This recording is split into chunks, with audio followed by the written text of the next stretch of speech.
ಆಚಿ ಮಸಾಲ. ಎಂತ ಅಡಿಗೆಯ ರುಚಿಯಾಗೋ ರಹಸ್ಯವು 20 ರೂಪಾಯಿ. ಮಂಡ್ಯದಲ್ಲಿ ಸಾಲಬಾಧೆಗೆ ರೈತ ದಂಪತಿ ಆತ್ಮಹತ್ಯೆ ಮಾಡಿಕೊಂಡಿದ್ದಂಥ ಪ್ರಕರಣಕ್ಕೆ ಸಂಬಂಧಪಟ್ಟಂತೆ ಮೃತ ರೈತ ದಂಪತಿಯ ಮನೆಗೆ ಸಚಿವರಾದ ಚಲುವರಾಯಸ್ವಾಮಿ ಭೇಟಿ ಕೊಟ್ಟಿದ್ದಾರೆ.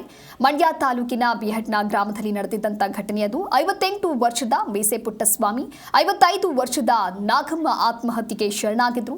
ಮೃತರ ಕುಟುಂಬಕ್ಕೆ ಸಾಂತ್ವನ ಹೇಳಿದ್ದಾರೆ ಚಲುವರಾಯಸ್ವಾಮಿ. ಕುಟುಂಬಕ್ಕೆ ಸರ್ಕಾರದಿಂದ 5 ಲಕ್ಷ ರೂಪಾಯಿ ಪರಿಹಾರದ ವಿತರಣೆಯನ್ನು ಮಾಡಲಾಗಿದೆ.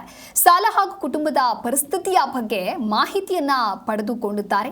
ಸಂಕಷ್ಟದ ಸಂದರ್ಭದಲ್ಲಿ ಕುಟುಂಬದೊಂದಿಗೆ ಸರ್ಕಾರ ನಿಲ್ಲಲಿದೆ ಅನ್ನುವಂತಹ ಧೈರ್ಯವನ್ನ ತುಂಬಿದ್ದಾರೆ ಸಚಿವರು.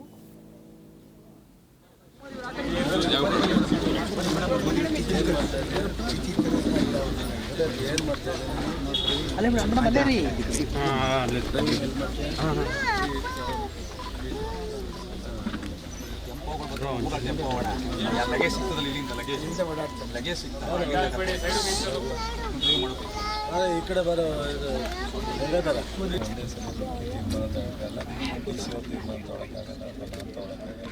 ರಾಜ್ಯ ಮಟ್ಟದಲ್ಲಿ ನೋಡೋಣ ರೆಡಿ ಮಾಡಿದೆ.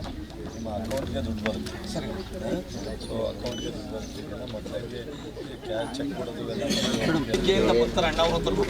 ಮಂಡ್ಯದಲ್ಲಿ ಸಾಲಬಾಧೆಗೆ ರೈತ ದಂಪತಿ ಆತ್ಮಹತ್ಯೆಯನ್ನು ಮಾಡಿಕೊಂಡಿದ್ರು. ಹಾಗಾಗಿ ಪ್ರಕರಣಕ್ಕೆ ಸಂಬಂಧಪಟ್ಟಂತೆ ಮೃತ ರೈತ ದಂಪತಿಯ ಮನೆಗೆ ಸಚಿವರು ಭೇಟಿ ಕೊಟ್ಟಿದ್ದಾರೆ. ಸಚಿವರು ಭೇಟಿ ಕೊಟ್ಟಂತಹ ದೃಶ್ಯ ಅದು. ಮೇಸೆ ಪುಟ್ಟಸ್ವಾಮಿ ಹಾಗೆ ನಾಗಮ್ಮ ಆತ್ಮಹತ್ಯೆಗೆ ಶರಣಾಗಿದ್ರು. ರೈತರು ಯಾವುದೇ ಕಾರಣಕ್ಕೂ ಕೂಡ ಆತ್ಮಹತ್ಯೆ ಮಾಡಿಕೊಳ್ಳುವಂಥ ನಿರ್ಧಾರವನ್ನು ಕೈಗೊಳ್ಳಬಾರದು. ಸಂಕಷ್ಟದ ಸಂದರ್ಭದಲ್ಲಿ ಸರ್ಕಾರದ ಇಲಾಖೆಗಳು ಹಾಗೆ ಅಧಿಕಾರಿಗಳನ್ನು ನೀವು ಸಂಪರ್ಕವನ್ನು ಮಾಡಿ ಈ ರೀತಿಯಾದಂಥ ನಿರ್ಧಾರವನ್ನು ತೆಗೆದುಕೊಳ್ಬೇಡಿ ಅಂತ ಹೇಳಿ ಅಲ್ಲಿದ್ದವರಿಗೆ ಜೊತೆಗೆ ರೈತರಿಗೆ ಸಚಿವರು ಈ ರೀತಿಯಾಗಿ ಮನವಿಯನ್ನ ಮಾಡಿದ್ದಾರೆ. ಈ ಸಂದರ್ಭದಲ್ಲಿ ಡಿಸಿ ಡಾಕ್ಟರ್ ಕುಮಾರ್, ಜಿಲ್ಲಾ ಪಂಚಾಯತ್ ಸಿಇಒ ಕೆಆರ್ ನಂದಿನಿ ಕೂಡ ಭಾಗಿಯಾಗಿದ್ರು. ಕುಟುಂಬಕ್ಕೆ ಸರ್ಕಾರದಿಂದ 5 ಲಕ್ಷ ರೂಪಾಯಿ ಪರಿಹಾರದ ವಿತರಣೆಯನ್ನು ಕೂಡ ತಿಳಿಸಿದ್ದಾರೆ. ಎಲ್ರಿಗೂ ಮಾನವೀಯತೆ ದೃಷ್ಟಿಪೂರ್ವಕ ಹೋಗಿಲ್ಲ. ಗಂಡ ಹೆಂಡತಿ ಇಬ್ಬರು ತೀರೋಗವ್ರೆ. ಆ ಮಾನವೀಯತೆನಾದ್ರು ಒಂದು ಸ್ವಲ್ಪ ಹೆಲ್ಪ್ ಮಾಡಿ ಅಣ್ಣ.